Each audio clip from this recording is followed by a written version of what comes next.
Welcome to the Decision Lab podcast, the sanctuary for wellness professionals like therapists, coaches, creators, and more who are looking to over-deliver to their clients. We uncover the truth behind cutting-edge wellness products by going straight to the founder. We use our backgrounds in neuroscience, chemical engineering, and marketing to ask the hard questions in order to eliminate bias, misinformation, and fancy marketing language. Allowing you to make better wellness decisions and recommendations for yourself and your clients. So if you're a leader in the health and wellness space, welcome. This podcast was designed for you. Join us every week for interviews that will change how you think about wellness.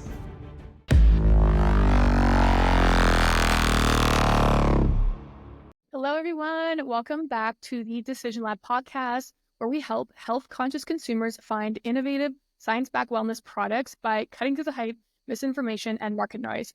And today we have Bjorn Ekeberg joining us. He's a philosopher of science turned entrepreneur. So Bjorn received his PhD in philosophy of science from the University of Victoria in Canada, and he's a regular publisher and debater at international festivals on topics like the universe and the nature of light. He's the author of Metaphysical Experiments, Physics, and the Invention of the Universe. He's also the co-founder and CEO of Recharge Health, creators of Flexbeam, the world's first targeted infrared therapy device designed to naturally accelerate recovery time for athletes, fitness and strength trainers, and all active individuals looking to heal injuries, muscle pain, and also improve their physical energy. I personally use the Flexbeam. I use it every single night before bed, so I'm a really big fan of what they're doing there.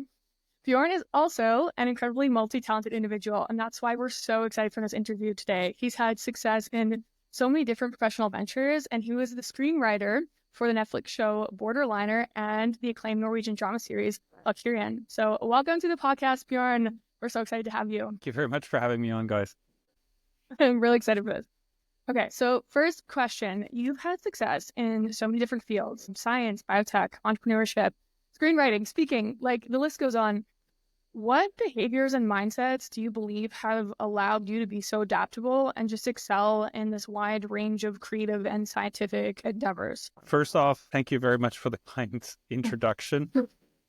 Success is always sort of in the eye of the beholder and subjective and so on. To a certain degree, I don't know if I would qualify everything I've been doing as a success, but I have been privileged enough to follow my interests through my life. And my interest has led me down several sort of overlapping paths.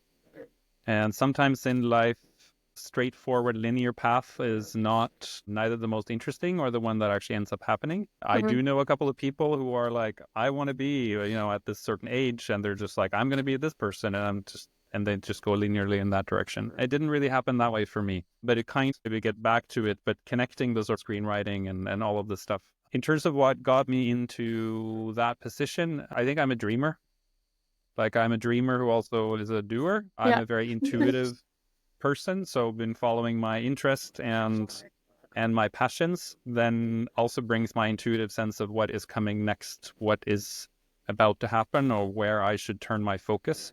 So you could say that it hasn't been sort of a premeditated, conscious approach to, I'm going to co-found a company that's going to make a really successful red light therapy device. I think it just so happens that I find myself following my interests, and then this is what is necessary at the current moment. So quite exciting, unless you really want to have a clear plan beforehand. And personally, I find life more interesting when you take unexpected turns. Is there something you did specifically to develop that mindset? Like, are there ways that you learned or pieces along your journey that kind of helped you craft that mindset? That's a really good question. I think it's often about letting go of the you have to crunch and you have to work hard and methodically, and there's a lot of discipline involved, but ultimately it's about letting go of a lot of very rigid concerns and sometimes just listening to what comes. Again, I know maybe that sounds very flaky, but I really believe in intuition, and that is something that you can train. And intuition is not the same as gut feeling necessarily, or just whatever comes to your mind. It comes usually through kind of painstaking focused work in a certain direction, and then letting go and being open. And then sometimes the answers will or the direction will present itself. It's so interesting you say that. No, I literally just this morning wrote a blog on the neuroscience of intuition and how it differs from instinct, insight, and like intuition itself. And so it's just so interesting to hear you say exactly what research supports as well. So that's really cool. I'm glad to have some backing for my eccentric approach. No, I love it. It's amazing. Especially what you're describing seems like insight is when you're like working at something really hard and then the answer pops there. Intuition is that gut feeling after you develop a lot of expertise. It's like that feeling where it's like, "Oh, I probably should go this direction." And the more expertise you have in a domain, the higher your intuition is generally more directionally. Oh, that's exactly it, I think. And it really requires the groundwork. You can't have an intuition about something you haven't really worked at or like really dived into. Once you have and you've developed something, there is a sort of supersensory skill that develops. And I think it's interesting that research backs it up as well. Have you used like meditation or any kind of practices that have helped you develop that intuition? I'm sort of a daily meditator, but I also kind of follow my intuition in how I meditate. So I don't have a very set practice that has to be this or I have to do these mantras or something. It tends to float, but certainly that is a key part of it, which is just being able to listen into there's a vacuum or a very racing brain for 10 to 30 minutes every day. That really helps to hone intuitive skills. I really believe that. I don't think I would be able to do what I do without meditation. I love that. Did you learn this intuitive nature of yours from someone? Like, where did you do your parents like that? Did you have a mentor? Like, not most people don't have this innately in them generally. I didn't have a mentor for it, but I think I was afforded the privilege of a lot of freedom in what I could do and the paths that I could pursue myself. I gained confidence early that could write an A test if I needed to or write an A essay because it was more interesting for me to explore something that was off the beaten path or a little bit more challenging than the textbook sort of A level or this is what you're supposed to do. So having the combination of some confidence that I'll land on my feet somehow and test the waters, test new areas that I wanted to explore was probably part of it. So a lot of freedom, I think, along with sort of core security. I never read a book on intuition, for example, on how to become or anything. It just kind of flowed. Interesting. That's cool. It makes a lot of sense too, your journey from academia over to being a CEO now, because it's just flowing with the freedom. Has there been what have been roadblocks, challenges, stories along that path, making the transition between like academics and being a CEO? There have been lots of twists and turns for sure. The biggest transition in the big picture is from going from extreme amounts of text and in-depth focus for a long time and into being able to constantly delegate and go in and out of meetings and like keep emails down to one paragraph or two. Sort of has been a big shift, but also didn't happen overnight. Really on this journey with the business that I'm most involved with right now, it's also been a different role at every half year, every year. The needs of the business is growing. So I started out more on the marketing side and the storytelling, which was closer to my background with film and television and that sort of stuff. But increasingly became more and more focused on strategy, business execution, and just learning, basically. And if there's one super skill I have that's based in that intuition is probably about learning and learning at a very high level. So for me, it's like extremely challenging to suddenly be navigating. Right now, I'm sitting with private equity partners and investors, and I'm learning everything about this sort of a world I knew nothing about 1 year ago or 2 years ago. And I think that's the most exciting part to me, is that it's never set in any particular way. It's always a new challenge that comes. And trusting that I will be able to roll with those punches, that's very rewarding so far.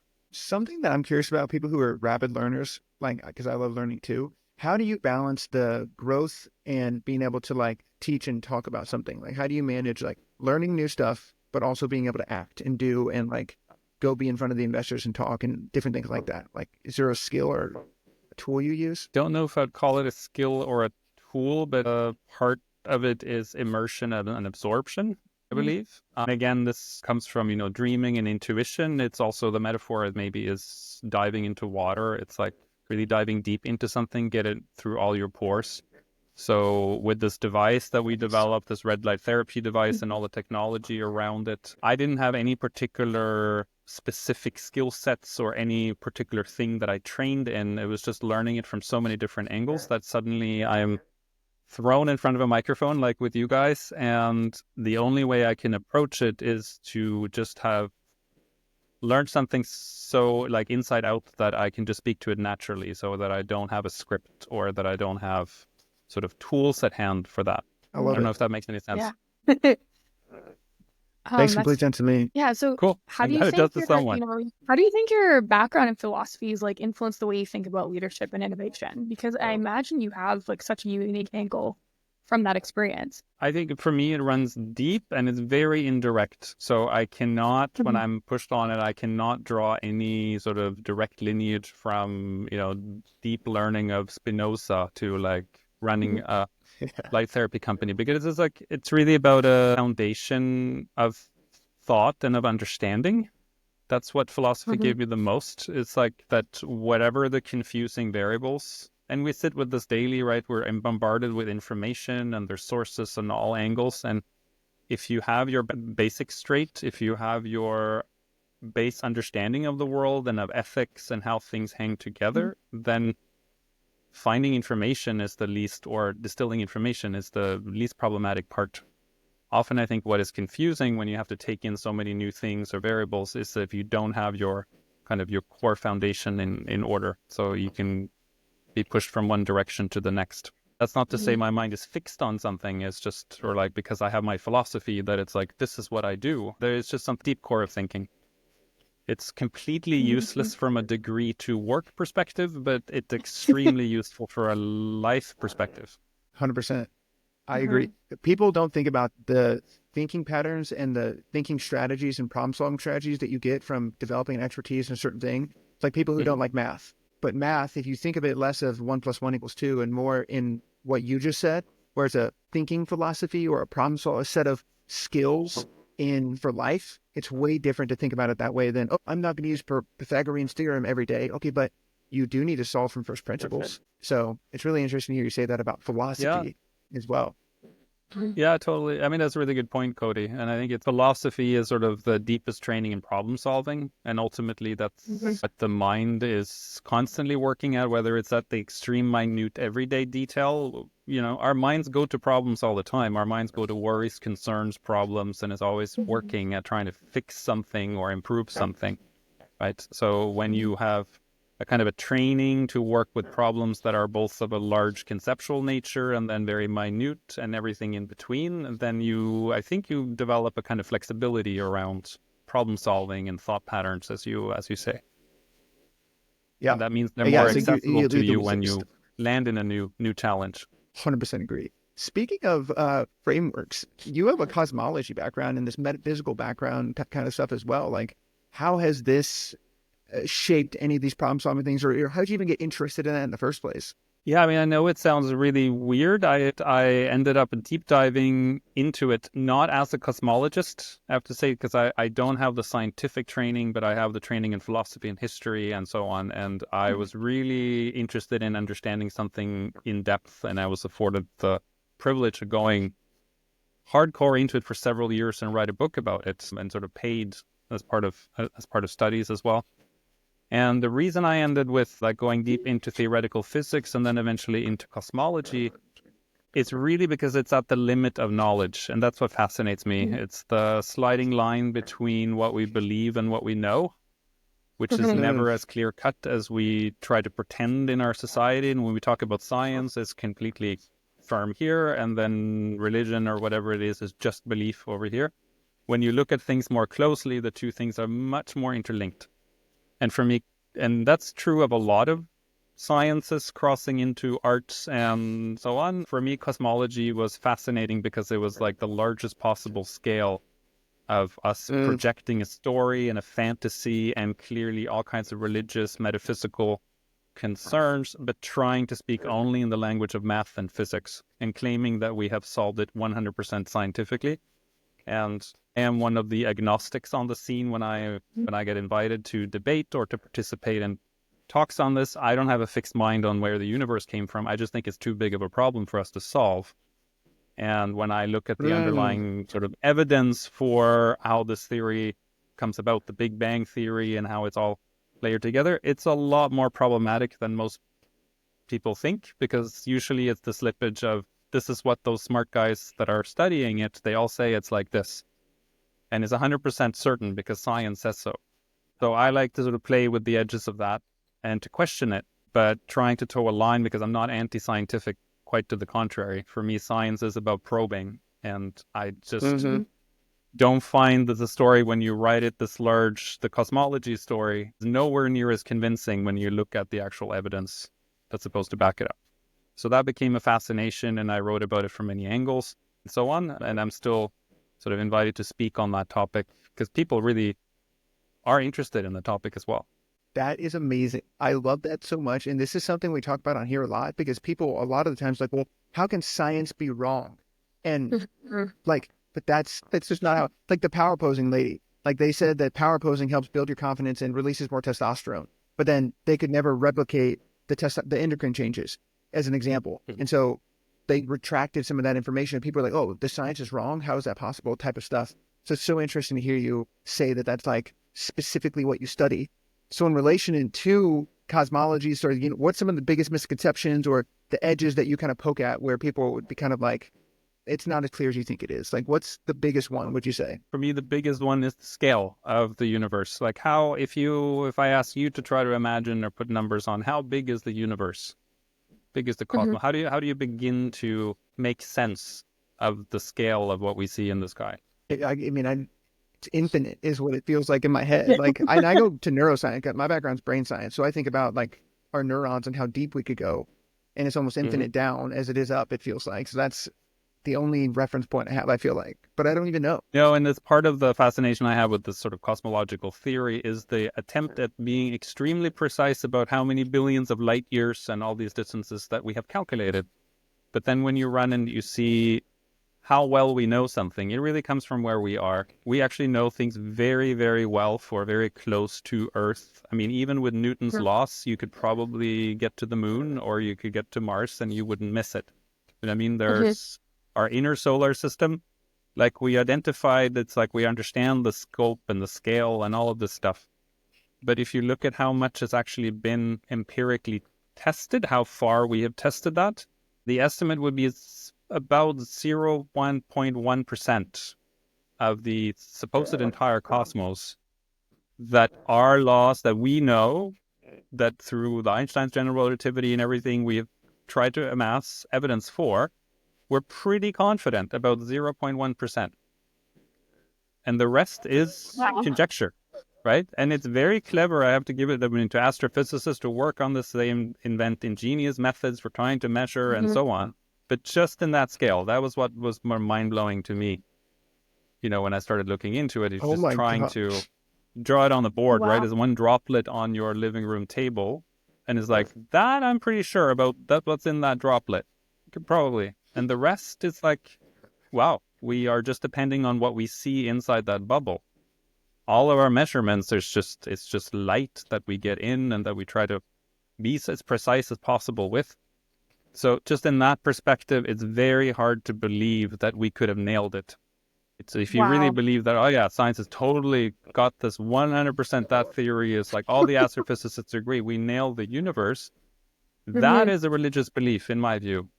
Because there's no way that that's plausible. If you know what I mean? It's just my take on it. It's not to say that it's wrong. It could be that they're totally right, but it's a huge leap from that 0.1% bubble that we are in to like this is what the cosmos is really like. That is insane. I have a wild question, then we can get to light therapy. But in relation to, do you think we could go further out into the universe or further down into our minds? Which one do you think is deeper or more expansive, down or up? That's a great question. Do you know that there's a classic film, I think was made in the 70s that was called The Power of 10, was trying to do the zooming exercise of like how far you could zoom into the universe and then went into the body. There's a really great visualization for this. So if you go by orders of magnitude, which is like the exponential, like it's 10 to the -9, -10, etc., the exponential figure. The cosmos has about 10 orders of magnitude more by our measures than anything inside. But that's just to say that's where the limit is. So, I mean, the cosmos goes to 10 in the 28th potency or something. And in the intercellular, like what we know from particle physics, it's like 10 to the 20th or something. That's just to say that's where the limit is of what we are able to probe. So you can take a spiritual approach to it or a different approach to it and say that it's ultimately infinite or something. It's just that that's just where our calculations stop. Got it. Wow. Yep. That's amazing. I love it. How does this lead to light therapy? Like, let's bring red light therapy, let's bring Flexbeam, all that kind of stuff into this. Like, how does these types of concepts and debates and conversations and studies lead to Flexbeam? In terms of my own personal path, there was no direct relation, as I was saying earlier, but there is a very obvious relationship, and it's through the sun. Sun is something that we tend not to think about so much other than in very specific terms like, vitamin D or sun exposure. And we know that it's there and we sort of have concepts for it and ideas of it. Yeah. But we live inside of a solar system where the sun is the energy for all things. Absolutely everything we do and everything we eat, everything like our reason for life, the condition of life is the sun. The sun is a full spectrum kind of energy bomb.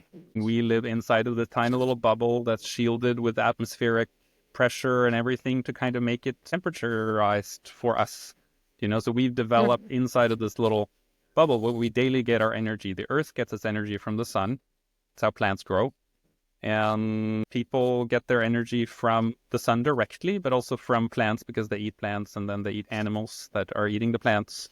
And everything comes from the sun, all of that energy.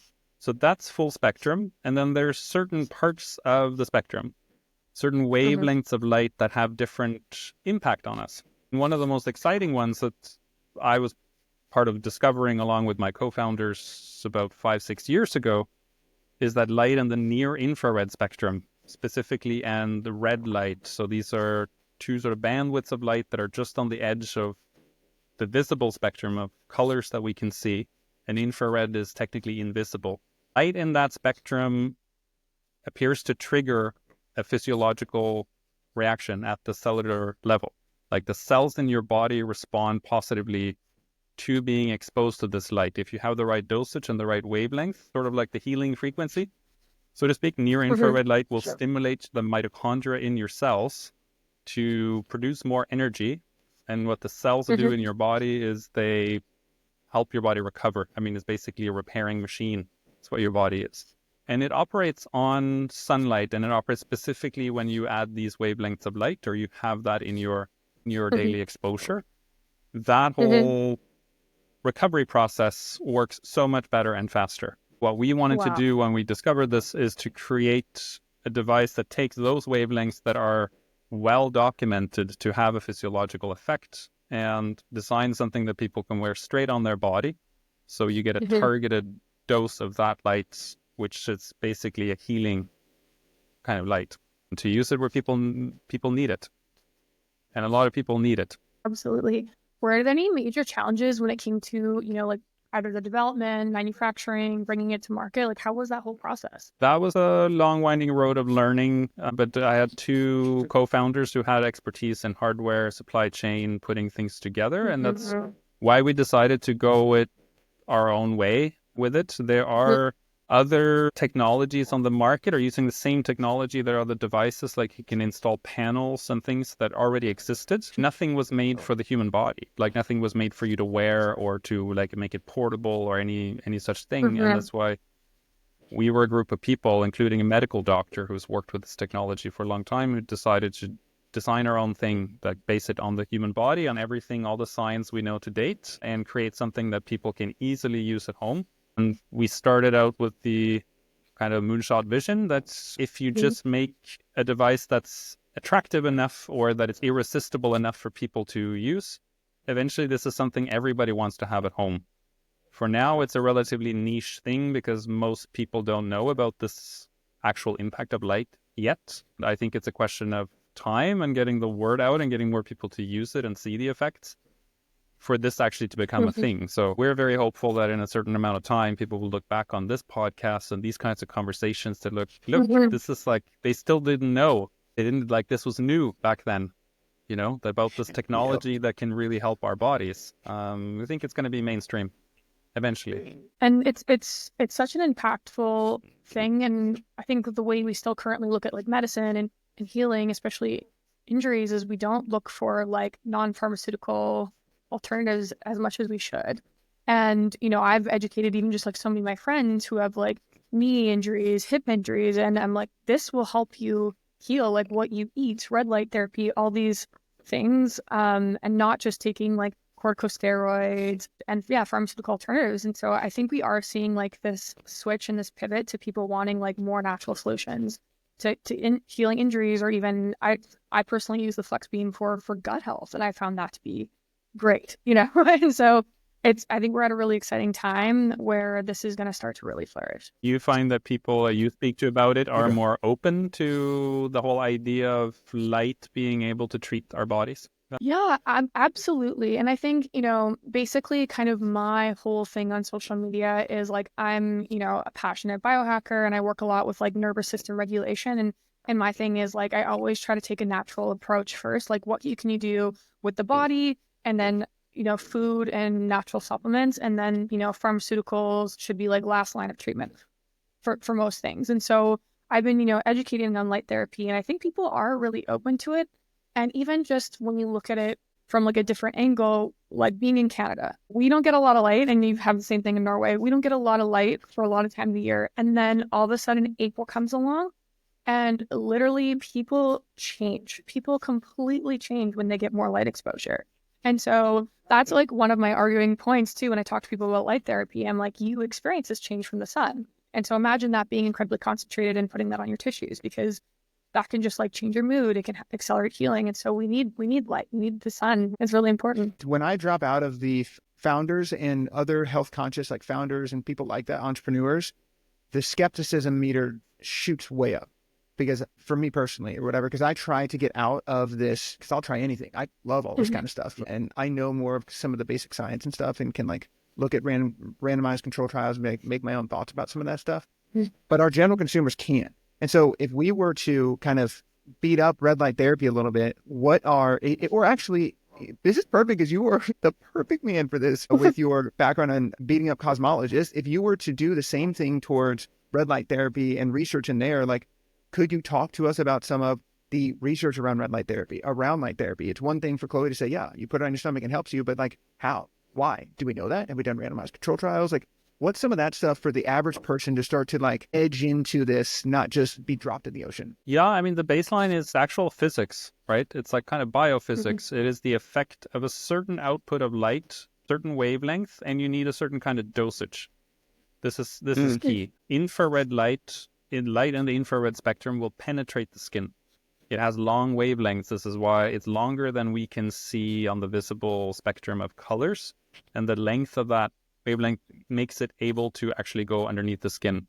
So blue light, you can only see. Red light touches the surface of your skin and can very mildly just go into it. So that's why red light is very favorable for collagen production, elastin in the skin, these kinds of things. There's currently a boom in cosmetic products that are using red light. But near infrared is, in a way, it's even more powerful because it penetrates deeper into the tissue. You can get 2 to 4 inches into the body if you apply it directly on the skin, right? So it means that the stimulus goes underneath the skin, epidermis, and into the actual cellular level of your like muscles and tissue. So that's purely at a physical level what happens. And the main differentiator is, as I mentioned, it's about power. It's about output. Because just having a light bulb that is red colored or that is in that spectrum, or a small diode on something, it is not actually going to be able to penetrate the skin, stimulate. You need a certain kind of baseline power to do so, right? So I've seen a lot now of like new health claims that are around this. I think it's a difficult thing for consumers to navigate. If anyone listening has heard about red light therapy, it's becoming a catch-all term for anything from the cheapest, simplest cosmetic lamp and mask to like a hardcore like sunbed that you could like lie in for an hour and like deeply penetrate yourself. It's all over the place. And there are some things that really work, and that the science shows it's very well documented that these wavelengths and this kind of dosage produces effects. But where all the consumer products are, that's a whole jungle in itself, right? So I can understand why a lot of consumers feel hesitant, skeptical, and become indecisive even about what to do with this, because there's a lot of hype. And frankly, there's a lot of things that also, it's overhyped for a lot of things as well, as it often is the case with something that's new and exciting, right? So I think it would be useful to sort of take that apart a little bit. Yes. help us do that. Yeah. If you were examining some of these other products with your mind and your frameworks and the problem solving skills that we just talked about at the beginning, how would you start to conceptualize some of these as a consumer yourself when you're looking at all these wild products? The first thing to look at if you are technically oriented or with the nerd glasses on is the tech specs of output. Just like how much power does it give you, output power. Most of the devices on the market will have the wavelength that is more or less associated with what the studies show. But very few of them will actually have enough output power, especially the cheaper ones, because there's a correlation. You can get a cheap roll-up thing on Amazon for $100 or something, but it's not going to have any output effect. So the light will basically not really go much through your skin. If you really believe in it, you can get a great placebo effect, right? But it helps that it actually does what it's supposed to do. So that is one aspect. The other thing that is really important to keep in mind, and that was crucial for us when we started, is you want to use this thing. It's not a one-time use and you're healed. It's frequent use. As Chloe is saying, she's using it every night before she goes to bed, right? It's like that sort of daily ritual, and like keep feeding it. You get results over time. Sometimes you can notice things if you are injured or something. You can notice effects right away, but for most people, effect comes after several days of recurrent use. So then the question is, are you going to be consistent and use it, right? So if you build studio for yourself, a lot of the diehard biohackers started, with in the basement, you build your own like super panel and stuff. All of that stuff. And it's great. It's going to work if you keep doing it every day. But what we find talking to people is most people, and I count myself in this category, not that consistent over time. So it really helps that it's easy to use and you can bring it along. So when we designed our device, which is like a belt, I can show you in a bit what it looks like, but it's so that you could do it while you're doing other things. You could like put 10 minutes on your back while you're cooking and or you're driving a car. It helps you basically then use it frequently, and frequent use produces better results. So those are the two things I would look for. So the quality of the device itself, and then is it easy enough to use that you will keep using it and you use it for all kinds of things. Then you're most definitely going to have good results. That's so beautiful to hear you say that, because big results fast is one of my biggest red flags. If someone says, do this once, you're instantly fixed. Come on. No way. No way. So I'm glad to hear that. I didn't mean to interrupt you. Oh, no, you're there isn't. Oh, Chloe, did you have results right away, or what was it like for you? You know what? I noticed results probably in knee and joint pain. So I use it for a bunch of different things. So knee and joint pain probably within like a week or two. And for me, speaking to how easy it is to bring around, I actually carted my Flexbeam all over Europe for the last 3 months. And it's nice because with knee pain, I'll just be sitting here and just have it wrapped around my knee and going off. So for me, it was really easy to use twice a day, but I'm also a kind of a consistency and testing freak. So I'm on the opposite end of the spectrum where I want to try something. And then actually the most interesting effect that I found from the red light therapy device is improvements in my sleep score, because I've always struggled with gut health. And so I read that it could help with gut health, and especially with traveling. Traveling and flying is so terrible for your gut. And so I would put it on my stomach every single night. And then I noticed, because I have an Oura ring, my sleep score was substantially better. And that happened literally from the first night. I think it's just the combination of the red light. And then it's also something where I'm like, wow, this is actually a powerful nervous system regulation tool, because it's this comforting, warm, warmth on your stomach before you go to bed. And so that was something where, isn't probably the most common effect that you're studying, but I was really impressed with that, where I could go to sleep just very calm and relaxed. So that was a cool thing that I found with it. Very cool. And that's a very common reaction. Yeah. So that's anecdotal. Do you guys have case studies? Do you guys have research that you guys done? Any RTCs that have been done, or anything like that? So we're close to 25,000 users of this device now, and we're cataloging all of the feedback. We have a medical doctor as part of the founding team. So this is one of our differentiators, is we also offer clinical guidance on certain placements and how to make the most of your device for specific conditions, whether it's an Achilles issue, or a golfer's elbow, or fibromyalgia, or arthritis conditions, that you can get the most use out of it following certain basic guidelines for placements. So we develop a lot of case studies in return, because we help people also with placements get their feedback. Oura rings and Whoop bands stuff is a godsend, I think, to There you are, both of you represented. Yeah. To being able to measure things accurately. So you Yes. get increasing number of people who can then track these kinds of results themselves. And we're working on compiling this into larger studies, right, of like multiple people doing the exact same thing with their own measurements. So on too. It's very important for us to document and validate the efficacy of this, also to differentiate ourselves from, a lot of the overhyped claims out there. We get a lot of those kinds of reactions, like the sleep score that Chloe mentioned, maybe in part because one of the ways that this works as a kind of therapy is through a principle called hormetic stress or hormesis. The same kind of stress response in your body that happens if you go cold plunging or like you go into a sauna, etc. It is basically a stressor for your cells. Right? So you're exposing it. So when you expose it, use Flexbeam 10 minutes before you go to bed. It is a mild stressing event for your cells where you apply it. And therefore the reaction is to you signal to the body is you need to now recover.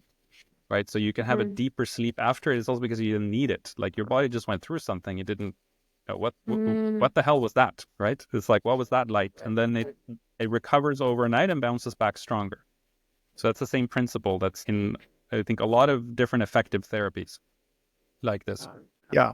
And just for the average person, the hormetic effect or hormesis type thing is what doesn't kill you makes you stronger, essentially, is kind of the way that I've heard it explained in a way that made a lot of sense. Like when you go to work out, you are tearing your muscle fibers, but they grow back stronger. So it doesn't kill you, but it literally makes you stronger. And it's same concept here, it sounds like, with red light. Yeah, it is. And it's one of those, I think one of the principles of longevity that I know some really eloquent professors studying this have also outlined how we really need, in order to build that kind of a robust health over time, you really need to have high stress events and a lot of rest, right? And the problem with with our lifestyle, the way we tend to live, is that we're always in that middle zone where we're always just trying to push to do more, but not so much that we're really challenging ourselves. We're doing things within our comfort zone, and we're also not allowing ourselves enough rest. So if you're more extreme on both ends, you will get much better results, right? So doing something like cold plunging or something is like or red light therapy is an example of that, where you're pushing your body to a certain kind of limit and then allowing it to rest and recover, you get stronger. It's not more complicated than that. It's beautiful. Something that I'm only mentioning because of the connection to Norway is I do something called the Norwegian 4x4, which is a cardiovascular fitness thing. And it's 4 sets of running at 80 to 90% of your max like heart capacity for 4 minutes, 4 minutes of walking, 4 minutes on, 4 minutes off. And you do it 4 times, obviously. And that's a way that I try to get way out into the extreme on something. And I just want to shout it out because okay, Norway. That's really cool. I've heard of that protocol, but not that it's Norwegian. So that's yeah. So kind of a wild time. In relation to some of these studies, how does the amount of studies that y'all have compare to some of like competitors or other red light therapies or things like that? How would someone know that, okay, well, everybody says they're science backed. Everybody says they have studies. Everyone says they have case studies. They all are collecting data. Like, how do you decipher or like cut through some of that? The best available studies are really done in a peer-reviewed setting, large-scale, like academic science background. We list on our website, we list all the best ones with abstracts and links and references so you can see all of them. And I would speak for our competitors as well. Like all of them refer to the same basic research that has to do with light, like wavelengths of light and certain dosage and timing and results. That's translatable to our device and others. We do our own sort of case studies and sort of meta studies like that. But in order to do, and this is something we're planning to do, a full-on clinical trial, you need to basically have $1 million to do like hundreds and thousands of subjects, right, to get up to that level. So there's a lot of documentation that everybody refers to, the scientific studies about the technology itself and certain wavelengths. And I think it's very limited what any particular device maker is able to do beyond sort of case studies and ongoing clinical research, to be honest. Right. Which is, we talk to a lot of people in this like space because it takes a lot to get like that hardcore of scientific validation. So how do you, from your perspective, how do you market and communicate and talk about this kind of stuff? Because you mentioned you started in the marketing side. So I'd imagine it's translating a lot of this stuff in science communication and trying to like fit it in because you're still in the process of testing. How do you Yep. how do you deal with that, like as a founder? The first challenge is to try to distill something that has so many potential benefits, right? Without sounding ridiculous when you introduce it to someone, without sounding Mm-hmm. like you're on an American infomercial or something. It's always my reference from when I lived in Canada. I would watch these shows, that it's like, hey, did you know you can use it for this? But hey, there's also, and then there's this, and then there's this, and you can use it for your gut, Chloe, and for your sleep. And by the way, it Oh fixes your man. pain, and your dog will love it. And like, Mm-hmm. did you know that endocrine disruptors can be healed with this too? I mean, it's too much, right? And Yeah. if you look at the actual science and studies, there is reason for so many potential benefits if you use this technology the right way, but it just sounds so not credible when you do it that way. We focused in on sort of the core issues with our device, which is, portable and worn straight on Mm-hmm. the skin, is that it's targeted.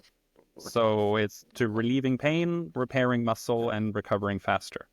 Right? Those Yeah. sorts of the relieve, repair, recover were the sort of the three tag words that we try to zero in on what are the sort of the most important benefits that people are likely to buy a device for. And then once people buy one and they go through the journey and they try it themselves, then you can start feeding them a little bit more of all the amazing things you can do with this, because it can help you once you have it. Like you can use it when you get a cold to sort of help your lungs recover faster. And you can do all kinds of things. You wouldn't buy it for that, but it has all these uses. Mm-hmm. So I'd say that's one of the main challenges that we face on the marketing front, is being able to make a convincing story out of this and get people Mm-hmm. interested enough to try it. Now I see a lot of what we were doing in the early years is copied everywhere. So either panel companies that we set up to differentiate ourselves are just copying our marketing, and they're just doing the same thing and trying to claim the same thing. But largely speaking, yeah, they're trying to differentiate ourselves just through the product itself. Mm-hmm. Just out of curiosity, on the marketing front, what has worked the best for you guys? Has it been like working with influencers? I see that you work with professional athletes, or has it been more like word of mouth? What has really helped you kind of get the most ROI on selling the Flexbeam? Yeah, it's hands down word of mouth. It's just a product that is driven almost entirely by recommendation, and it's in part because it's not established yet, right? There isn't, in most electronic stores or sports stores, there isn't a shelf for this kind of product yet, right? So for a lot of people, there's a curiosity: does it work? What is it good for? And so on. We have over 90% of our customers say they buy it from a recommendation of either someone they trust online or a friend and family. And so for us, everything is about accelerating that. So influencers and affiliates, focusing on credibility, that's the core for us, that the product itself is credible and the people behind it and the company and everything, like to build that core credibility and to partner with people like yourselves, Chloe. So that it's like your credibility to your followers, that is not just the latest thing that you just got paid. We just sent you a check to put this out in front, but that it comes from your genuine experience. That's what we find translating. We have sports stars that are joining us now and that are ambassadors. We didn't pay them to do it. We gave them one to try, and they were convinced by the effects, and they thought it was interesting, and so they wanted to part. That is like how we've been driving word of mouth and driving the business. It doesn't work so easily with just putting up a lot of ads, because people are it's still too new. And the trust and recommendation factor is key. Yeah, I completely agree. With a device like this, it's really important to have people selling that are value aligned and promoting it that are value aligned. And I think of like when I buy, biotech products, especially devices or supplements, it's like it comes from somebody who, usually like an influencer, a Tim Ferriss or Lex Friedman or somebody like, or in the biohacking space. And so I think it's really important to like have that in the hands of the right people. Yeah, I'm trying to remember like when I first saw it, I was like, this is so cool. And then I saw that, I think it was, a prominent biohacker. I think it was Molly Maloof, maybe, she was using it. And I was like, okay, she's using it, then it's obviously good, Yeah, and I find that's how a lot of this transmits nowadays. It's also because of the media landscape that we're in. We're bombarded with information. And so it's more important than ever that you have sources of trust for your recommendation. So, without a doubt. But a So it lot of sounds people like the have biggest adopted thing this. is, Sorry, go ahead, Cody. I was just gonna it just sounds, it's really interesting because a lot of founders listen to this too, and they're trying to do something like this. And so it sounds like taking what you're interested in and the current research that is like general research that's there, they can apply, refining that into some really specific things, like the 3 R's that you mentioned, like recovery, right? Like that you can initially start to push, and that there's a lot of like good general science on getting some adoption, building trust, credibility, like relevance and things like that with word of mouth and like gifting things. And then anecdotally, you have tons of case studies of people saying, holy crap, this works. This is amazing. I put it on my thing and it worked. Like, and so and then you can start to eventually get to that like kind of larger scale, like case study potentially. Sounds like the process a little bit that you kind of went through. Yeah, I mean, that's well summarized. We're sort of building it. If you flip it, it's like we're building it sort of layer on layer and building a foundation, and it's becoming easier and easier to convince people because you have accumulated all of these very compelling testimonials from trustworthy people, and like professional advice and all of that stuff is growing. But it's not just like with Flexbeam or any red light therapy. It's not a quick fix that either with the marketing the product. It's not like a viral product because you need some time. I don't know how long it took you, Chloe, before you were sold on it, but I bet it was not in 2 minutes, right? So you No, have to try it definitely. first, and yeah.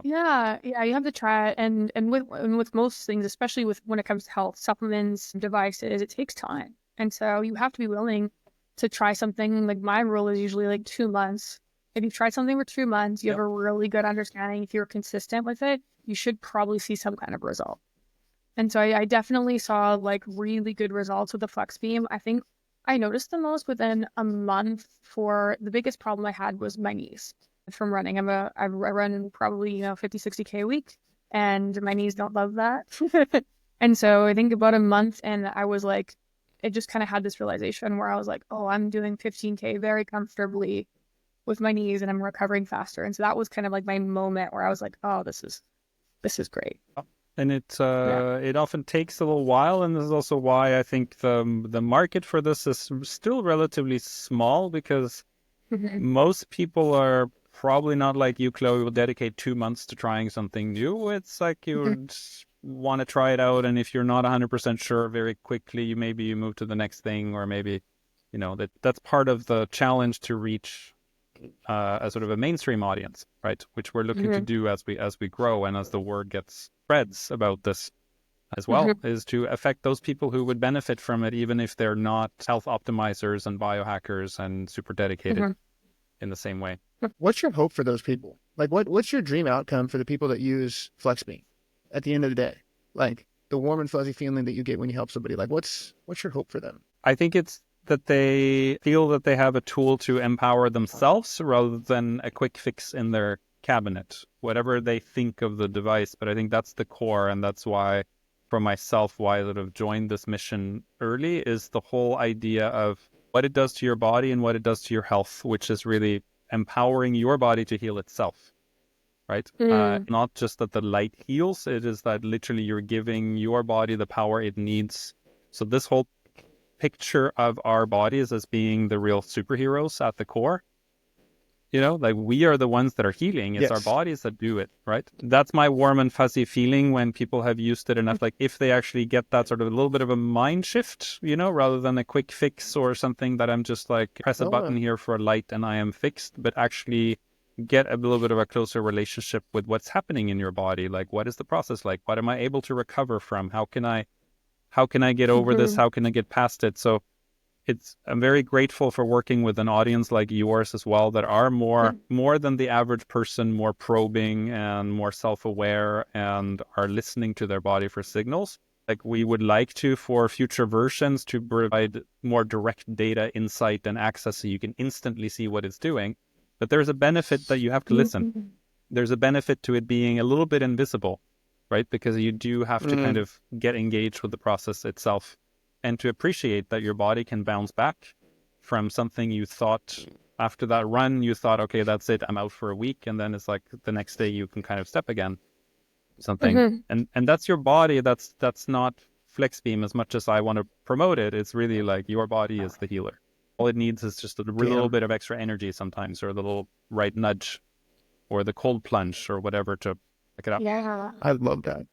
I really I love that love that. perspective. I kind of want to double click on what you mentioned about data. Like, what is next for the future of Recharge Health and Flexbeam? What are you working on? What are you working towards? Yeah, we're developing version 2. I will not want to give anyone the impression this is just around the corner, because you shouldn't wait for version 2 if you're interested in this now, but it might be an important upgrade when we're ready. There are various things that we have learned that we can do to improve the hardware side and the technology and stuff. But really what we want to be able to do is to give people that more direct, personalized treatment. Because right now, our device, you have 3 settings that have to do with how deep you want to treat. And you can follow guidelines that our doctor has put out for certain conditions. It's very easy to use, but we think it's next level when you can just say that, oh, I was out for a run. Dear device, whether you write it or you speak it, like, I was just out for a run and my knee is acting up again, right? And it's actually not that hard anymore to develop something that will basically personalize a schedule for you, a treatment for you, and will follow you up, right?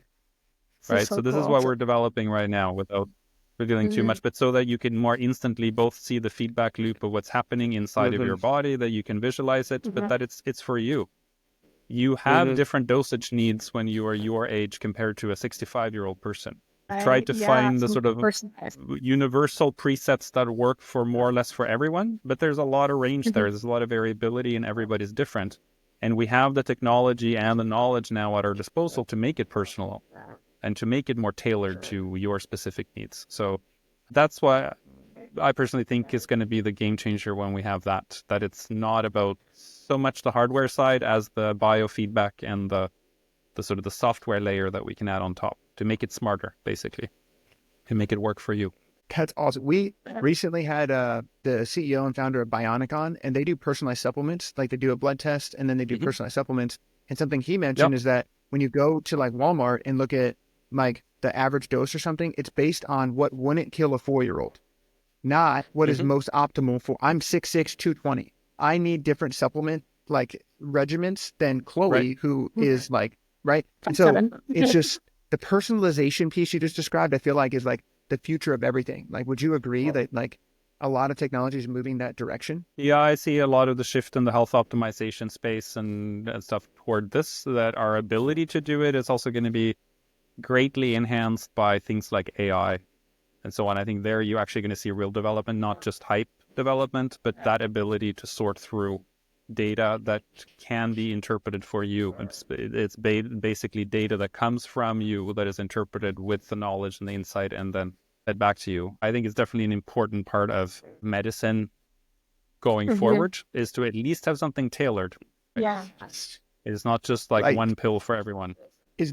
I'm a very futuristic person. It's my number one strength finder. So if this is way too far out there, just let me know. But you study the edge of the cosmos, so I'm very not worried about it. So point being, though, with your background, cosmology, biotech, all that kind of stuff, next 10, 20 years, what's the biggest innovation, or what's something that maybe would like dramatically change the world in relation to some of these types of things?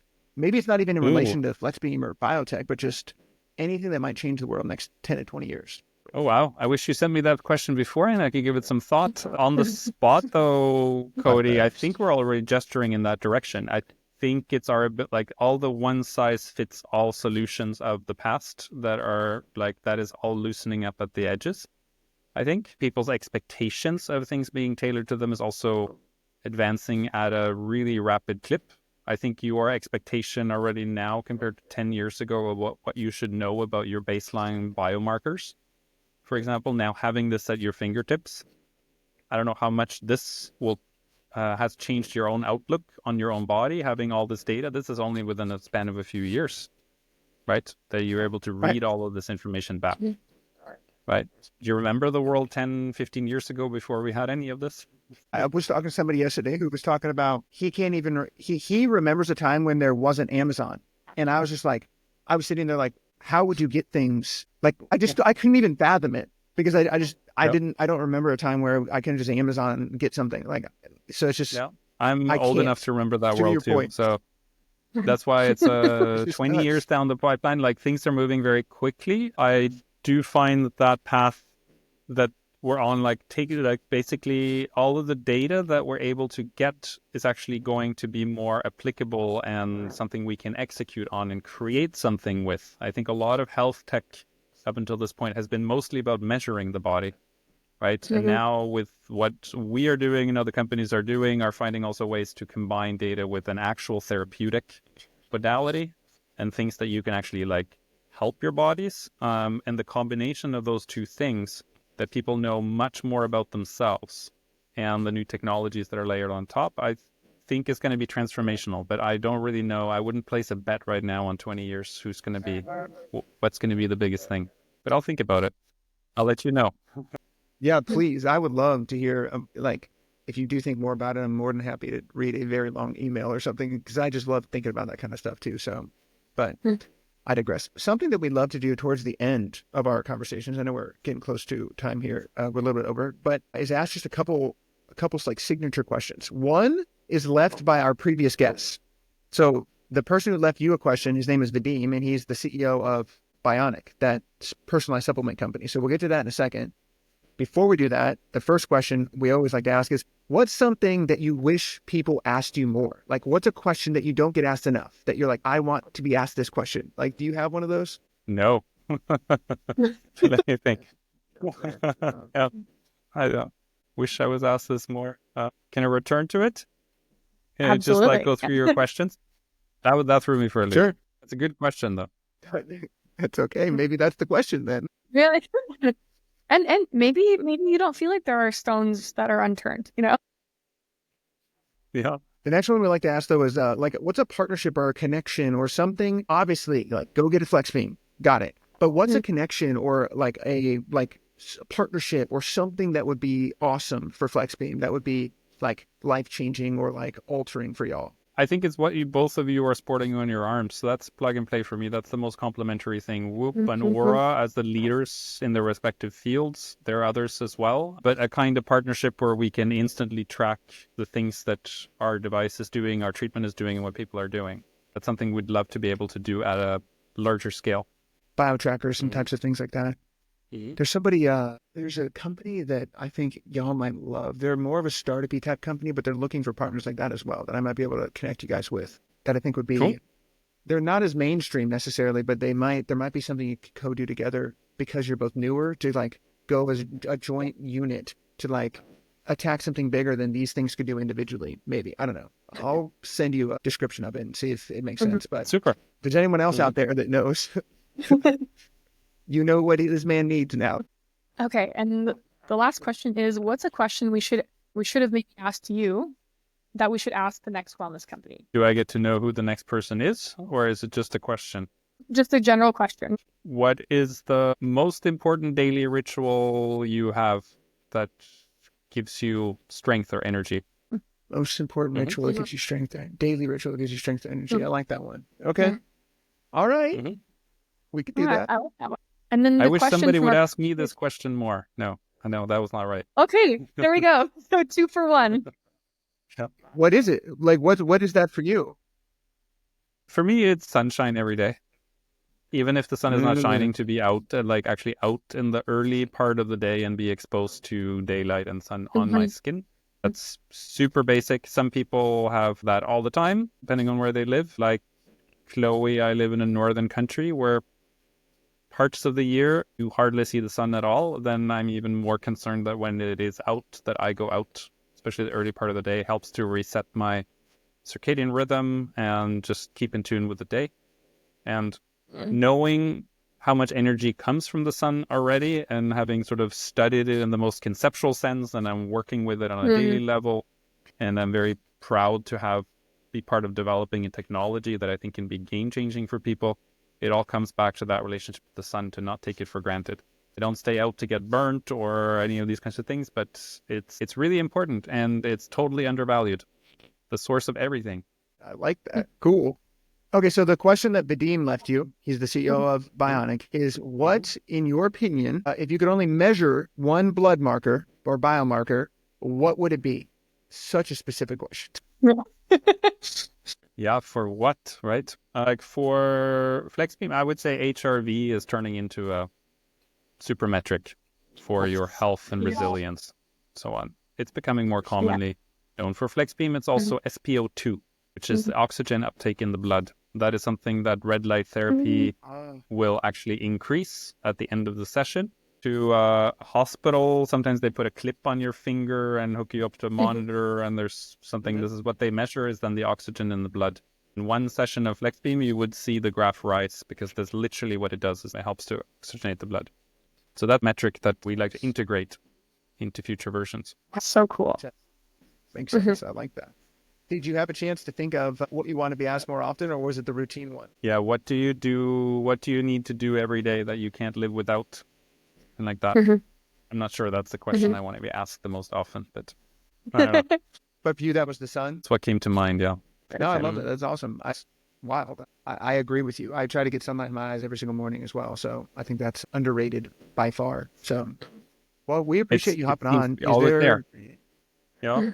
100%. Yes, I agree. Is there anything that anything else that you'd want to hit on, or anything else that you want to let the people know, like as we kind of wrap up here? I was wondering if it's worth sort of showing it turned on and off and show the lights and stuff on camera, and you can edit it in or something, just to give people a visual idea. Yeah.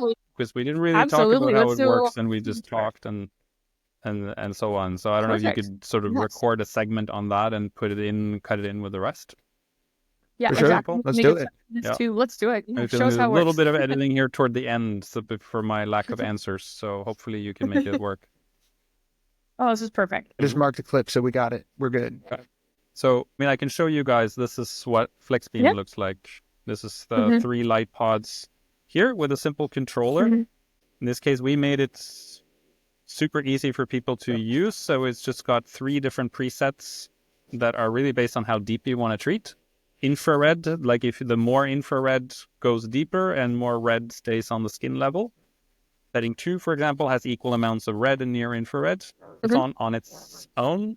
This is what light looks like. Don't get it in your eyes like that. The whole principle of the device is you put it straight on skin, wherever you need it, wherever it hurts, or wherever your body needs an extra kind of tension. And you can put it straight on. It doesn't get hot. It just gets slightly warming. So for a joint, for example, this is part of the reason we designed it this way, is like if you have an elbow problem or a knee problem or something like this, you now get light from 3 different angles. And because the infrared light penetrates 2 to 4 centimeters from each side, you can literally treat inside of a joint. You can't do that with a stationary panel or something you're at a distance from. So that's like the most effective use you can get. And so for using it on your gut, like you like to do, Chloe, the distinguishing factor here is that it's straight on the skin. So you put it straight over your gut here on skin, and you get this far in to the gut, where you have a lot of light receptors and you have more mitochondria in your organs and your stomach than almost anywhere else in your body, right? So that respond to that kind of light. So this just wanted to show you how tactile and easy it is. And it turns itself off after 10 minutes. Often 10 minutes is enough. Sometimes you want to do 20.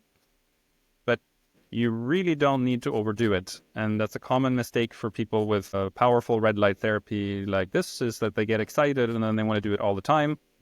It's a little bit like, if you get into cold plunging and then you keep going back and you keep doing it, your body adapts if you do it 5 times a day. Right? So the whole idea of it is that you get a dose, triggers a response in the body, and you get stronger. Wow, that's awesome. I love it. I love a live demo too. That's going to be an awesome so much for showing us. YouTube thumbnail, is having the lights cool. and stuff on there. Do you have any questions about that before I sort of put it away? Any questions about how to use or what it is or anything that we didn't cover? I'm good. I think it makes sense. I guess I'm biased though, because Chloe and I talk about this stuff all the time. So is there any questions that you had when you initially started using it, Chloe? Honestly, no. Like, it's actually quite straightforward. I think you do a good job of explaining it. The instructions like that come in the box, and it's like very intuitive. The 3 buttons. So I really like it. And then it's great because you have protocols, and that's something I really like too. Is there is the knee protocol where you put it on top of the knee, and then you put it underneath the knee, and then you put it on your lower back. I remember that one, and so that's really helpful. Like having these different ways of using it, and it's like really kind of like obvious and like spelled out for you. I Cool. can't believe it's so intuitive based on the first 20 minutes of our conversation. This is the intuitive master. Maybe it Makes transmits. complete So no, I'm sense. really glad. Now we sort of got off to a choppy end here. Is there anything more you had before closing Yeah, this so to off? wrap it Or up, we generally just ask, where can people find you? And like, is there any last bit of information or something that you want to tell the world about Flexbeam or yourself or anything, just to wrap up? yeah, so for anyone who wants to learn more about this device or me or our company, we are at recharge.health. That's our company, is Recharge Health. And the first product that we made is called Flexbeam, which you can also just search for and you find us anywhere online. We have a lot of scientific information. We have a membership program that has clinical guidance and protocols and a lot more information, including stories from people who use it and what they use it for. Because there's a lot of different things it can be used for. There's too much to list here because then we sound like that infomercial again. But I encourage anyone to check it out and learn a bit more for themselves about how they might be able to benefit from such technology. That's recharge.health. Awesome. Recharge.health. We'll put it in the description too, and then more information about you, your research, your book, all the cool stuff that your background, all the stuff that you've done as well. So we really appreciate you hopping on with us. This has been a fun time. We're very passionate about helping consumers kind of make decisions around health and wellness type things. So this has been refreshing to learn from you.